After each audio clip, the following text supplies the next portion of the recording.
No one knows his real name. No one ever found his body. And yet, 50 years later, he's still the only man in American history to hijack a plane, demand a ransom, jump into a storm, and disappear without a trace.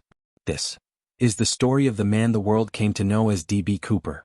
It was November 24, 1971, the day before Thanksgiving. At Portland International Airport, a man in his mid-40s walked calmly through the terminal.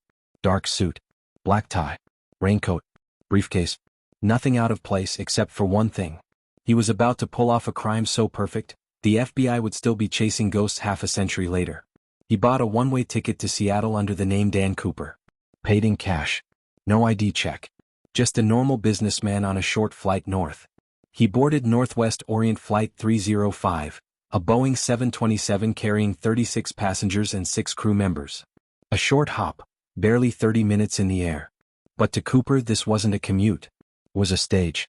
He took his seat in the rear of the plane, ordered a bourbon and soda, and quietly watched the world drift by through the window. The plane climbed smoothly into the clouds. Cigarette smoke hung thick in the cabin. Everything was calm, until he leaned forward and handed a note to one of the flight attendants, Florence Schaffner. She didn't even read it at first. Passengers flirted with her all the time. She slipped it into her pocket, about to walk away when Cooper stopped her. His voice was low, calm, and deliberate. "Miss," he said, "you'd better read that note. I have a bomb." Her pulse quickened. She looked at him, steady eyes, no trace of panic, and opened the note. In clean block letters it read, "I have a bomb in my briefcase. I want you to sit next to me." He opened the case just enough for her to see it. Red cylinders, wires, a battery. Looked real. And whatever doubts she had vanished in an instant. Cooper spoke clearly, almost politely. He wanted $200,000 in cash. For parachutes. And a fuel truck standing by when they landed in Seattle. No tricks. No trackers. No heroes. He wasn't nervous. He wasn't angry. He wasn't the kind of hijacker anyone expected. He was calm. Courteous. He even tipped his bourbon and told her to keep the change. Up in the cockpit, the pilots relayed his demands. On the ground, the FBI scrambled. They had 2 hours to get the ransom, and the passengers had no idea their flight had just become the center of an unfolding crisis. Outside, the Pacific Northwest sky turned gray. Rain pelted the windows. The plane circled Seattle for nearly 2 hours while the money and parachutes were gathered. Inside, Cooper waited. He smoked. He drank. He chatted quietly with Florence. He was confident, almost friendly. When asked why he wanted 4 parachutes instead of 2, he smiled but said nothing. Later, agents realized the genius behind it. He was forcing them to assume he might take a hostage. They couldn't risk sabotaging the chutes. As the plane finally approached Seattle, his plan moved into its next phase. At 5:24 p.m., Flight 305 touched down. The passengers thought it was just a delay, maybe a mechanical issue. They had no idea what was really happening. Through the windows, Cooper watched unmarked vehicles approach. Men dressed as airline staff carried a heavy black bag up the stairs. Inside it, $200,000 in unmarked 20s. He allowed all 36 passengers to walk off the plane unharmed. Calmly. No screaming. No panic.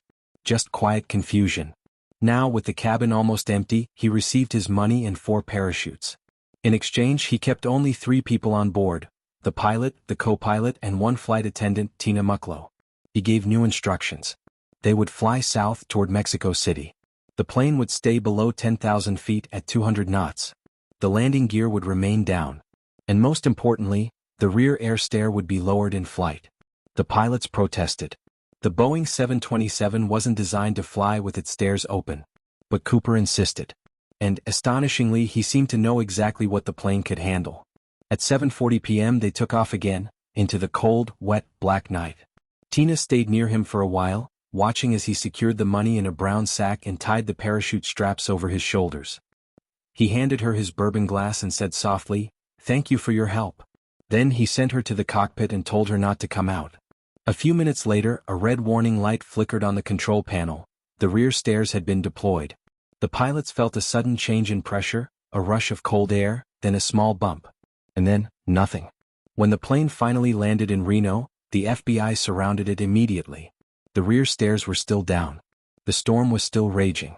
And D.B. Cooper was gone. No body. No parachute. No trace. Just an empty seat, a black clip-on tie, a tie pin, and a few fingerprints. The world was stunned. How could someone vanish from a moving plane in the middle of a storm and never be found? Was he a trained paratrooper? A pilot? A criminal mastermind? In the days that followed, hundreds of FBI agents scoured forests, rivers, and mountains across Washington and Oregon. They searched by helicopter, by boat, on foot, but nothing. It was like the man had dissolved into thin air. As the weeks turned into months, one thing became clear. Whoever D.B. Cooper was, he had planned it down to the smallest detail. The parachutes were carefully chosen. The altitude kept him below radar. The wind direction was calculated perfectly. The only question left, did he survive the jump? For decades, investigators chased rumors, sightings, confessions. But no one ever found a single definitive answer. The name D.B. Cooper became legend, a ghost story whispered in bars and FBI offices alike. But years later, a shocking discovery would bring the case roaring back to life. A discovery that made investigators wonder, had Cooper actually made it? Because what they found, buried along a lonely riverbank in Washington, was something no one could explain. And that's where we'll pick up in part 2. Before you go, if you love unsolved mysteries, real-life thrillers, and cinematic true crime stories like this, make sure you hit that subscribe button, drop a like, and tell me in the comments, do you think D.B. Cooper survived the jump? Or did the storm claim him that night? Your theory might just be featured in the next episode. Part 2. The morning after D.B. Cooper vanished into the storm, the forests of Washington state looked calm, too calm. But beneath that silence, hundreds of FBI agents, soldiers, and local police were already combing through the wilderness, searching for any trace of the man who'd pulled off the most mysterious heist in aviation history. They called it Operation Norjack, short for Northwest Hijacking. The largest manhunt the FBI had ever launched. Helicopters hovered low over the trees. Search dogs cut through dense brush. Planes flew grid patterns over the rugged terrain between Seattle and Reno. But they found nothing. No parachute. No body. Not even a shred of fabric. It was as if D.B. Cooper had stepped off that plane and simply evaporated. The FBI quickly retraced his flight path. They analyzed the wind direction, speed, and fuel data. Experts estimated Cooper jumped somewhere over a wooded area near Ariel, Washington, cold, dark, and thick with pine trees. It was November. Temperatures were near freezing. Winds howled across the Cascades. To the FBI, there was no way he could have survived. But others weren't so sure. For weeks, the investigation dominated every headline in America. Newspaper stands sold out. Late-night talk shows cracked jokes about Cooper sipping cocktails on a beach somewhere. At first, no one even knew his name. The hijacker had called himself Dan Cooper, but when a reporter accidentally wrote D.B. Cooper, the typo stuck. And that's how the legend began. The FBI analyzed every scrap of evidence. The black clip-on tie he left behind. The mother-of-pearl tie pin. A few partial fingerprints on his seat. But none of it matched anyone in their database. They checked flight schools, military jump logs, criminal records, even airline employee lists. Thousands of suspects were questioned. Hundreds were cleared. But the case only grew stranger. Over the years, new leads trickled in. Sightings from all across the country. A hitchhiker matching Cooper's description near Vancouver. A man flashing $100 bills in Las Vegas. A rumor that Cooper had slipped into Mexico and started a new life under a fake name. Each time the FBI chased the lead and hit another dead end. Still, there were things about Cooper that baffled the experts. He'd known the Boeing 727 inside out. He'd chosen the perfect aircraft, one of the few with a rear stairway that could be lowered mid-flight. He'd asked for 4 parachutes, not 2. He'd known how to control the airspeed and altitude to make his jump survivable. He wasn't just lucky. He was trained. But trained where? Some investigators thought Cooper was ex-military, possibly a paratrooper from World War II or Vietnam. Others believed he was an airline mechanic or pilot. A few suspected he'd worked for Boeing itself, given how familiar he was with the aircraft. And then came the theories. One by one, people began claiming they were D.B. Cooper. A conman from Oregon. A drifter who bragged about beating the feds. Even a quiet grandfather in California whose family swore he confessed on his deathbed. But every confession fell apart under scrutiny. No money, no gear, no proof. For years, the FBI searched rivers, lakes, and mountains. They dragged the Lewis River, scanned radar data, and examined parachute packing slips from Seattle flight schools. But the truth remained as foggy as the night he jumped. Then, in 1980, nearly 9 years after the hijacking, something unbelievable happened. On a chilly February afternoon, An 8-year-old boy named Brian Ingram was digging in the sand along the Columbia River near Vancouver, Washington. His family was on a picnic. He was just building a fire pit when his shovel struck something unusual: 3 small bundles wrapped in rubber bands, rotting but intact. He brushed off the sand, confused. They were stacks of $20 bills, bound together, discolored and decaying. When the family handed them to the authorities, the serial numbers sent shockwaves through the FBI headquarters. They matched the ransom money given to D.B. Cooper in 1971. Over $5,800 worth of bills, found buried in the mud, almost perfectly preserved. The find changed everything. If Cooper died in the jump, how did the money end up there, miles away from the projected drop zone?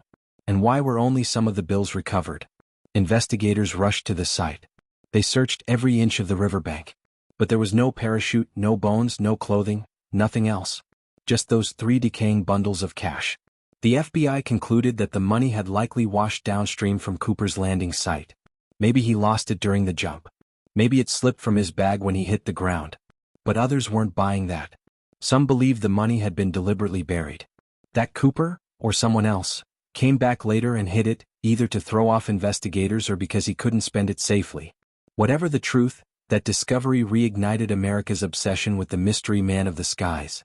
In the years that followed, the suspects only grew more colorful.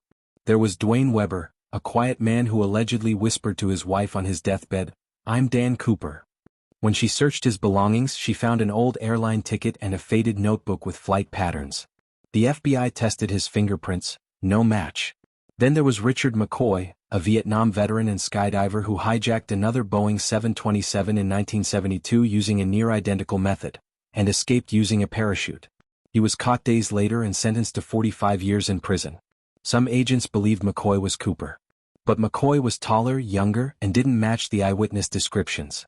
He later escaped from prison, and was killed in a shootout with the FBI.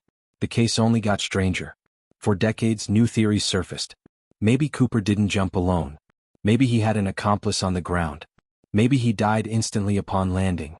Or maybe, he walked away that night, cold and wet but alive.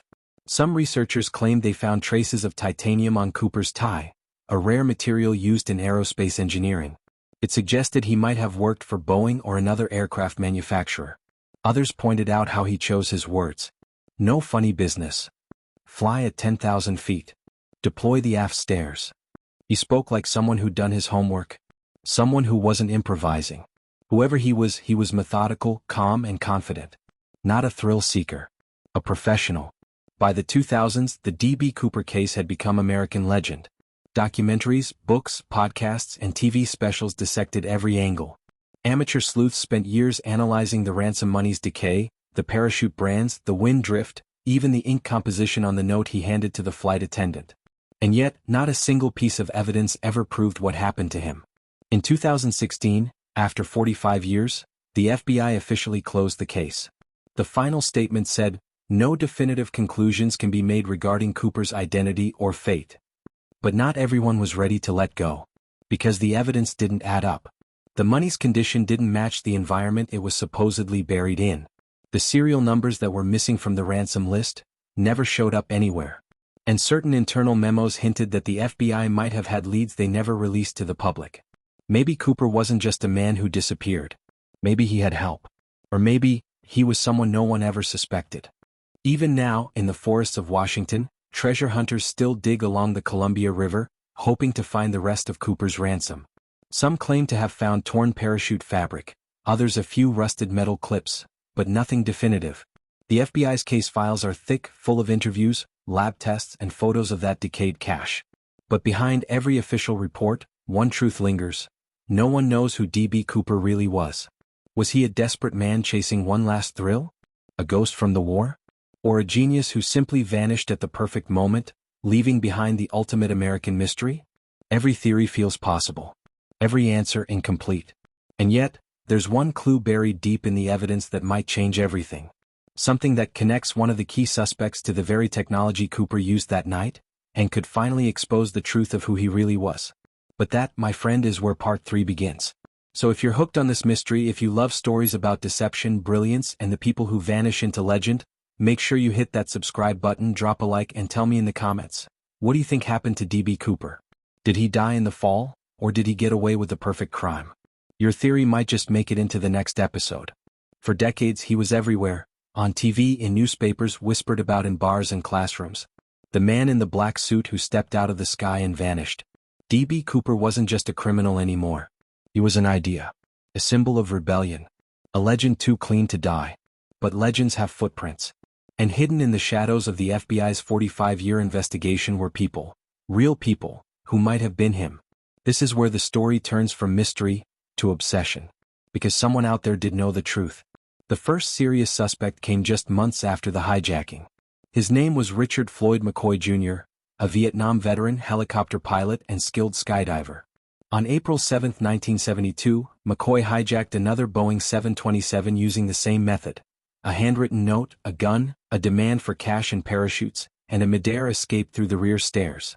When police caught him 2 days later, they found $500,000 in ransom money and a handwritten manual on how to jump from a 727. Sound familiar? To many FBI agents, McCoy was D.B. Cooper.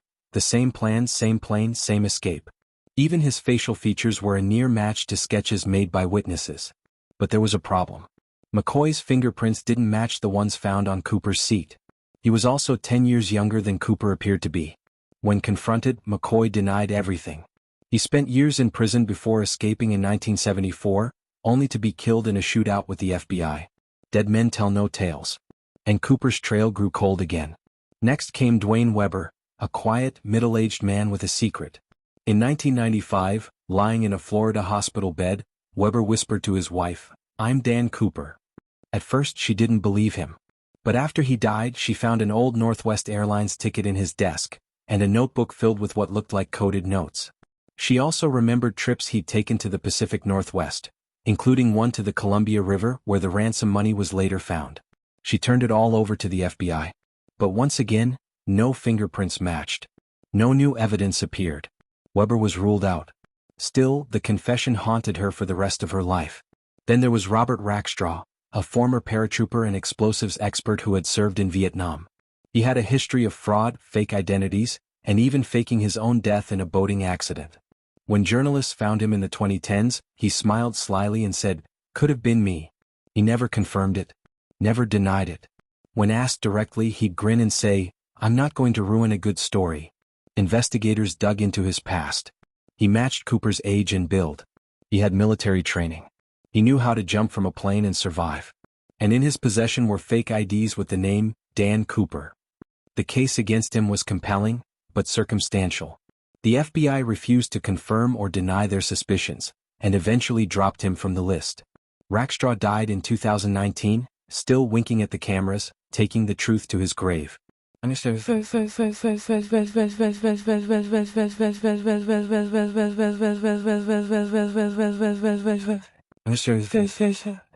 maybe, the truth wasn't about who Cooper was.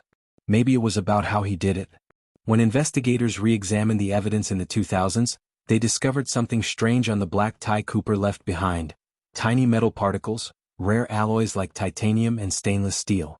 These weren't random. They were specific to one industry, aerospace manufacturing. In the 1960s and 70s, only a handful of companies worked with those materials, and one of them was Boeing, located just outside Seattle. So what if Cooper wasn't a criminal or soldier at all? What if he was an engineer? Someone who helped design or test the very plane he hijacked. He would have known the flight specs, the emergency systems, the exact way to keep that rear stairway open midair. It made perfect sense, and yet no Boeing employee ever came forward. If he worked there, he disappeared perfectly. Over the years, new suspects emerged, each stranger than the last. A transgender woman in Oregon who claimed she was Cooper before transitioning. A former Northwest Airlines mechanic who fit the height and age. Even a man whose initials, DBC, matched perfectly, but who died under mysterious circumstances in 1990. Every time, investigators hit the same wall. No solid evidence. The FBI pored over the ransom bills that were recovered in 1980. They tested the rubber bands that held them together. Strangely, the rubber was still intact, meaning it hadn't been exposed to open air for more than a year. If true, that meant the money was buried long after the hijacking, suggesting someone returned to the area to hide it. Someone who survived. But who? Some believe Cooper landed safely, buried part of the money to mislead investigators, and quietly slipped into a new identity. Others think he was injured during the jump, crawled through the forest and died before morning, his body hidden by nature and time. Still others claim the entire hijacking was an inside job, a covert operation to expose flaws in airline security, covered up once it went too far. No theory fits perfectly. But one fact remains undeniable. D.B. Cooper was too calm, too prepared, and too deliberate to be guessing. He planned it to the second. He wore a business suit not for disguise, but to blend in at the airport afterward. He demanded cash in small bills to make it easier to spend. He chose Thanksgiving Eve because airports were chaos and police were stretched thin. It wasn't a spur-of-the-moment crime. It was precision. And if he lived, he likely walked away that night soaking wet, cold, but victorious. The only man to hijack a plane in the U.S., collect his ransom and never be caught. But even that might not be the end. In 2021, a group of citizen investigators claimed they'd found something extraordinary. A small piece of fabric in the woods near Cooper's suspected drop zone. On it, trace amounts of material matching his tie. They sent it for independent testing. And then, silence. No results were ever published. The team disbanded quietly. Some believe the evidence was suppressed. Others think it was nothing at all, just another false lead in a sea of theories. But it proves one thing: people are still looking, still obsessed, still hoping to be the one who finally solves America's greatest unsolved mystery. Half a century later, the name D.B. Cooper still carries a strange power. He didn't hurt anyone. He didn't shoot. He just outsmarted everyone. He's been called a criminal, a hero, a myth. But maybe he's something else entirely, a reminder that sometimes the perfect mystery is the one that never ends. Because maybe the real secret of D.B. Cooper isn't who he was, but why he did it. A man who wanted freedom so badly, he jumped into a storm with nothing but a parachute and a dream. And maybe, just maybe, he made it. If you've been following this story, here's your moment to weigh in. Do you think D.B. Cooper survived the jump? Or did he vanish forever, leaving only a legend behind? Drop your theory in the comments. I read every single one. If you love true crime mysteries like this, real stories, unsolved cases, hit that subscribe button right now. Because next week, we're diving into another case that will mess with your head. A crime so bold it makes D.B. Cooper look like an amateur. Turn on notifications so you don't miss it.